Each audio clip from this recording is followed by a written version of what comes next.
Shri George Podippara, ഈ സർക്കാർ വലിയ ഭൂരിപക്ഷം ആയി നിൽക്കുമ്പോൾ, മുഖ്യമന്ത്രി ചർച്ചകളൊക്കെ നടക്കുമ്പോൾ വലിയ പിന്തുണ അതിനുവേണ്ടി നൽകിയിരുന്ന വ്യക്തിയാണ് താങ്കൾ. നോക്കൂ, ഒരു മാസം പിന്നിടുമ്പോൾ എത്രയെത്ര വിവാദങ്ങൾ നമ്മൾ കണ്ടു കഴിഞ്ഞു. ഏറ്റവും ഒടുവിൽ PM ശ്രീ കണ്ടു. അത് അണയും മുമ്പ് തന്നെ മദ്യ നികുതിയുമായി ബന്ധപ്പെട്ട് വലിയ ആരോപണം ഉയരുകയാണ്. അതിൽ അഴിമതി ആരോപണം സഭയ്ക്കകത്തും പുറത്തും ഉന്നയിക്കാൻ പ്രതിപക്ഷത്തിന് കഴിയുന്നു എന്നൊരു സാഹചര്യമുണ്ട്. പ്രതിക്കൂട്ടിലാകുന്നത് മുഖ്യമന്ത്രി മാത്രമാണോ? ഇത് ഒറ്റക്കെടുത്ത തീരുമാനമാണ്, മന്ത്രി അറിഞ്ഞിട്ടില്ല, മറ്റാരും അറിഞ്ഞിട്ടില്ല, പാർട്ടി അറിഞ്ഞിട്ടില്ല. അപ്പോൾ പ്രതിക്കൂട്ടിൽ VD സതീശൻ മാത്രമാണോ?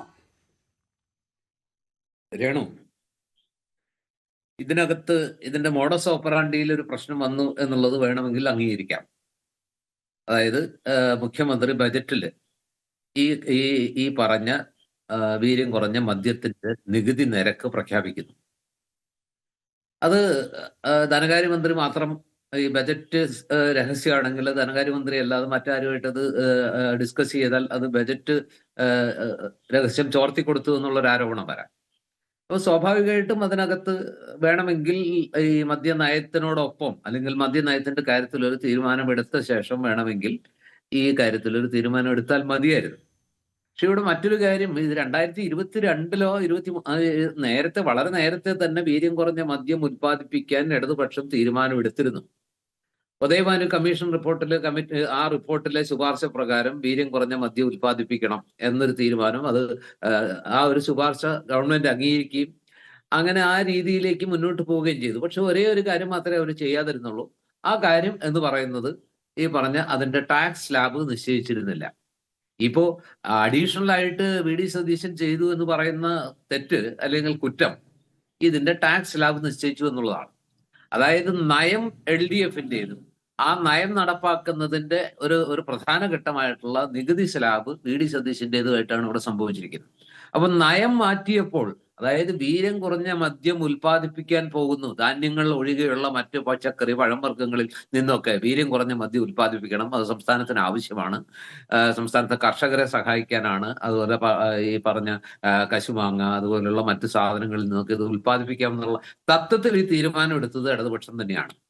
പക്ഷെ ഈ ഇടതുപക്ഷം എടുത്ത ആ ഒരു തീരുമാനത്തിൽ അവർ 2-3 വർഷമായിട്ട് ഇതിന്റെ ടാക്സ് സ്ലാബ് നിശ്ചയിക്കാതെ ഇതിന്റെ ഉൽപാദനം തുടങ്ങാനോ അല്ലെങ്കിൽ അത് വിറ്റഴിക്കാനോ അല്ലെങ്കിൽ ഒന്നും നടപ്പാക്കിയില്ല. ഒരു പക്ഷേ ഇങ്ങനെ ഒരു ആരോപണം തെരഞ്ഞെടുപ്പൊക്കെ വരാനിരിക്കുമ്പോൾ വേണ്ട എന്ന് തീരുമാനിച്ചിട്ടാകാം. ഏതായാലും ഇവിടെ VD സതീശനെ സംബന്ധിച്ചിടത്തോളം അദ്ദേഹം ഇവരെടുത്ത തീരുമാനമല്ലേ, ആ തീരുമാനത്തിന്റെ അടുത്ത ഘട്ടം എന്ന് പറയുന്നത് സ്വാഭാവികമായിട്ട് നടപ്പാക്കണമെങ്കിൽ ടാക്സ് സ്ലാബ് നിശ്ചയിച്ചേ പറ്റുള്ളൂ. ഇപ്പൊ അദ്ദേഹത്തിന് തോന്നുന്നുണ്ടാകും ഒരുപക്ഷെ ഇത് വേണ്ടിയിരുന്നില്ല, അല്ലെങ്കിൽ ശ്രീ ജോർജ് പൊടിപ്പാറ, ഒന്ന് ഞാൻ ഇടപെടുന്നതിൽ താങ്കൾ ക്ഷമിക്കുക. ഒന്ന്, മാനിഫെസ്റ്റോയിൽ ഉണ്ടായിരുന്ന കാര്യമല്ല, ഇന്ദിരാ ഗ്യാരണ്ടിയിൽ പെടുന്ന കാര്യമല്ല.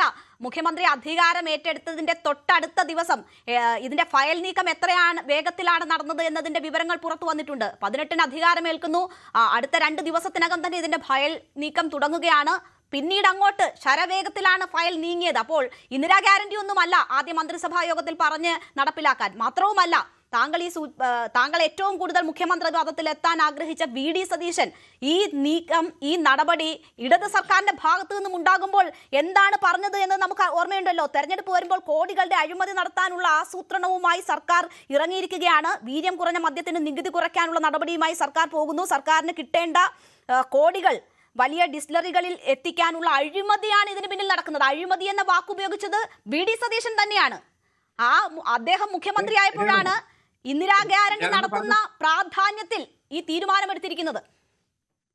രേണു, എന്ന് ഞാൻ വളരെയേറെ ആഗ്രഹിച്ച ഒരാളാണ്, മുഖ്യമന്ത്രി ആകണമെന്ന് ഞാൻ ഏറ്റവും കൂടുതൽ ആഗ്രഹിച്ച സത്യമാണത്. അദ്ദേഹത്തിന്റെ നിലപാടുകളുടെ പേരിലും അദ്ദേഹത്തിന്റെ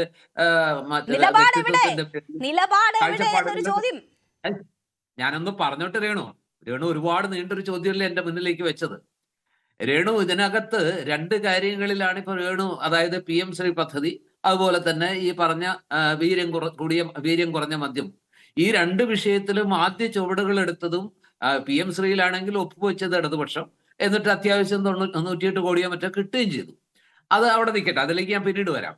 ഈ വിഷയത്തിൽ അദ്ദേഹം ടാക്സ് ലാബ് നിശ്ചയിച്ചു, പക്ഷെ പദ്ധതി നടപ്പാക്കിയിട്ടില്ല. ഇപ്പൊ ഇടതുപക്ഷം പറയുന്ന പോയിന്റിലാണെങ്കിൽ ഞങ്ങൾ PM ശ്രീ പദ്ധതിയിൽ ഒപ്പുവെച്ചു, പക്ഷെ ഞങ്ങൾ അത് പിന്നീട് വേണ്ടാന്ന് വെച്ചു, ഞങ്ങൾ അത് നടപ്പാക്കുന്നില്ല, അത് മരവിപ്പിക്കാൻ തൽക്കാലത്തേക്ക് അതിന്റെ എന്താ പറയാ പുരോഗതി വേണ്ടെന്ന് വെക്കാൻ തീരുമാനിച്ചു എന്ന് പറഞ്ഞൊരു കത്ത് കൊടുത്തു എന്ന് പറയുന്നു. വേണമെങ്കിൽ ഈ പറയുന്നത് പോലെ ടാക്സ് ലാബ് നിശ്ചയിക്കുക മാത്രമേ ചെയ്തിട്ടുള്ളൂ. UDFന്റെ മദ്യനയം വരുമ്പോൾ വേണമെങ്കിൽ പൊതുവായിട്ടുള്ള UDFനെ സ്നേഹിക്കുന്ന, UDFനെ വിശ്വസിക്കുന്ന, UDFിൽ വലിയ പ്രതീക്ഷ വെക്കുന്ന ജനവിഭാഗങ്ങൾക്കെല്ലാം ഈ കാര്യത്തിൽ എതിർപ്പുണ്ടെങ്കിൽ ആ എതിർപ്പ് പരിഗണിച്ചുകൊണ്ട് ഈ കാര്യം പ്രസ് ചെയ്യുന്നില്ല, ഇതുമായിട്ട് മുന്നോട്ട് പോകുന്നില്ല എന്ന് പറഞ്ഞാൽ തീരുന്ന ഒരു പ്രശ്നമേ ഉള്ളൂ. ഇവിടെ ആകാശം ഇടിഞ്ഞു വീണിട്ടില്ല, വീര്യം കുറഞ്ഞ മദ്യം പൊതുസമൂഹത്തിന്റെ മുമ്പിൽ എത്തിയിട്ടില്ല, പുതിയ ചെറുപ്പക്കാർ ജെൻസി ഒന്നും അത് കഴിക്കാൻ തുടങ്ങിയിട്ടില്ല, അഡിക്റ്റ് ആകാനുള്ള സമയമായിട്ടില്ല.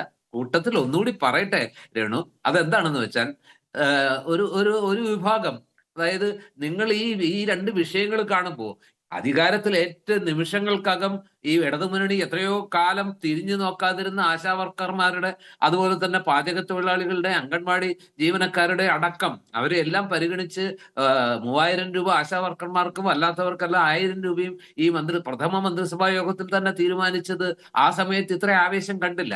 അതുപോലെ തന്നെ പ്രാധാന്യത്തോടു കൂടി കാണേണ്ടതായിരുന്നു ബക്കാദിയുടെ അപേക്ഷയും എന്നതാണ് എന്റെ സംശയം. ഞാനൊന്ന് പറഞ്ഞോട്ടെ. അപ്പോൾ അതുപോലെ തന്നെ KSRTCയിലെ സൗജന്യ യാത്ര ഓർഡിനറി ബസ്സുകളിലും നടപ്പാക്കി. അതുപോലെ മറ്റു തീരുമാനങ്ങൾ VD സതീശൻ ഒരു കാര്യം വളരെ പറഞ്ഞിട്ടുണ്ട്, പലപ്പോഴും പറഞ്ഞിട്ടുള്ള ഒരു കാര്യമുണ്ട്. ഈ കാര്യത്തിൽ അദ്ദേഹം ചെയ്തത് ആ മോഡസ് ഓപ്പറാൻഡിയെ കുറിച്ച് എനിക്ക് അഭിപ്രായ വ്യത്യാസമുണ്ട്. ഇത്തരം തിടുക്കം വേണ്ടിയിരുന്നു എന്നുള്ള കാര്യത്തിൽ സംശയമുണ്ട്. പക്ഷെ അദ്ദേഹം എപ്പോഴും പറയുന്ന ഒരു കാര്യമുണ്ട്, നമ്മുടെ പദ്ധതികൾ ഇഴയുകയാണ്. അതായത് ഗവൺമെന്റ് ഒരു തീരുമാനമെടുത്ത് പദ്ധതി 1000 കോടിക്ക് അടങ്കൽ തുക വകയിരുത്തി പദ്ധതി 1 വർഷം കൊണ്ട് പൂർത്തിയാക്കാൻ നിശ്ചയിക്കുന്നു. പലപ്പോഴും അത് തീരുന്നത് 5 വർഷം കൊണ്ടും 10 വർഷം കൊണ്ടുമാണ്. അപ്പൊ 1000 കോടിയിൽ നിന്ന് 10,000 കോടിയിലേക്ക് കാര്യങ്ങൾ ആ ചെലവ് വർദ്ധിക്കുന്നു. അപ്പൊ ഈ സർക്കാർ ഒരു തീരുമാനം എടുത്താൽ അത് എത്ര വേഗത്തിൽ നടപ്പാക്കുന്നു എന്നതിനനുസരിച്ചിരിക്കും അതിന്റെ ചെലവും അതിന്റെ വിജയവും. അപ്പൊ ഒരു കാര്യത്തിൽ തീരുമാനം എടുക്കാൻ ഉണ്ടെങ്കിൽ, സർക്കാരിന് അങ്ങനെ ഒരു ആഗ്രഹം ഉണ്ടെങ്കിൽ, അങ്ങനെ ഒരു തീരുമാനം ഉണ്ടെങ്കിൽ അത് എത്രയും പെട്ടെന്ന് നടപ്പാക്കുക, അതിന്റെ പരമാവധി പ്രയോജനം പരമാവധി കുറഞ്ഞ ചെലവിൽ നാടിനുണ്ടാക്കുക, അതുപോലെ ഈ ബഡ്ജറ്റിനുണ്ടാക്കുക എന്നുള്ളത് ഒരു തെറ്റൊന്നുമല്ല. പക്ഷെ ഇതിപ്പോ വളരെ ശരവേഗത്തിൽ തീരുമാനമെടുത്തു. ഇതിൽ അടയിരിക്കണോ? ഒരു തീരുമാനം എടുക്കാനാണെങ്കിൽ തീരുമാനം നേരത്തെ എടുക്കണം. ആ തെറ്റാണെങ്കിൽ ബഹുഭൂരിപക്ഷ ആളുകളും അതിനെതിരാണ്, അല്ലെങ്കിൽ ഇവരെ സപ്പോർട്ട് ചെയ്ത് ഈ തെരഞ്ഞെടുപ്പിൽ വിജയിപ്പിച്ച് അധികാരത്തിലെത്തിയ ജനവിഭാഗങ്ങൾ പൂർണ്ണമായിട്ടും അതിനെ യോജിക്കുന്നില്ല, അതിൽ വലിയ കലഹം ഉണ്ടാവുന്നു എന്നൊക്കെ ഉണ്ടെങ്കിൽ ശരി, അത് പിൻവലിക്കുന്നതിലും വലിയ തെറ്റില്ല. ഒരു കാര്യത്തിൽ എന്താ പറയാ പിടിവാശി പിടിക്കുന്നിടത്താണ് പ്രശ്നം. ചില തീരുമാനങ്ങൾ തിരിച്ചടിച്ചേക്കാം. അങ്ങനെ ഒരുപക്ഷെ ഇത് UDFനെ സ്നേഹിക്കുന്ന വിഭാഗങ്ങൾക്ക് അല്പം നിരാശ പകരുന്നതാണെങ്കിൽ ആ വികാരം ഉൾക്കൊണ്ട് ആ പദ്ധതി വേണ്ടെന്ന് വെക്കാനുള്ള ഔചിത്യം സർക്കാർ പ്രകടിപ്പിച്ചാൽ അതൊരു കീഴടങ്ങലാണ്, യൂട്ടേൺ ആണ് എന്നൊക്കെ പറഞ്ഞ് നിങ്ങൾ ആക്ഷേപിക്കുമ്പോൾ ഒരു തെറ്റ് ചെയ്താൽ ആ തെറ്റിലെ തന്നെ ഉടുമ്പൊടിക്കുന്ന പോലെ പിടിച്ചിരിക്കണം. അതല്ലല്ലോ എന്റെ ശരി. തെറ്റാണ് അല്ലെങ്കിൽ അത് വീഴ്ചയാണെന്ന് പാടില്ലായിരുന്നു. UDFനെ സ്നേഹിക്കുന്ന, പ്രതീക്ഷിച്ച വലിയ പ്രതീക്ഷകളെ അധികാരത്തിലെത്തിയ ജനങ്ങളുടെ ഇംഗിതത്തിനും അവരുടെ അഭിലാഷങ്ങൾക്കും വിരുദ്ധമാണ്, അവരുടെ സങ്കല്പത്തിൽ ഇല്ലാത്തൊരു കാര്യമാണ് ഇതെന്നുണ്ടെങ്കിൽ തിരിച്ചറിഞ്ഞ് നടപ്പാക്കിയിട്ടില്ലല്ലോ, പിന്നെന്താ നടപ്പാക്കിയിട്ടില്ലല്ലോ, തിരുത്താമല്ലോ എന്നതാണ് പറയുന്നത്. പക്ഷേ നിലപാടുകളുടെ രാജകുമാരനായി അറിയപ്പെട്ടിരുന്ന VD സതീശൻ, അദ്ദേഹത്തിന്റെ നിലപാടുകൾ മാറുകയാണോ?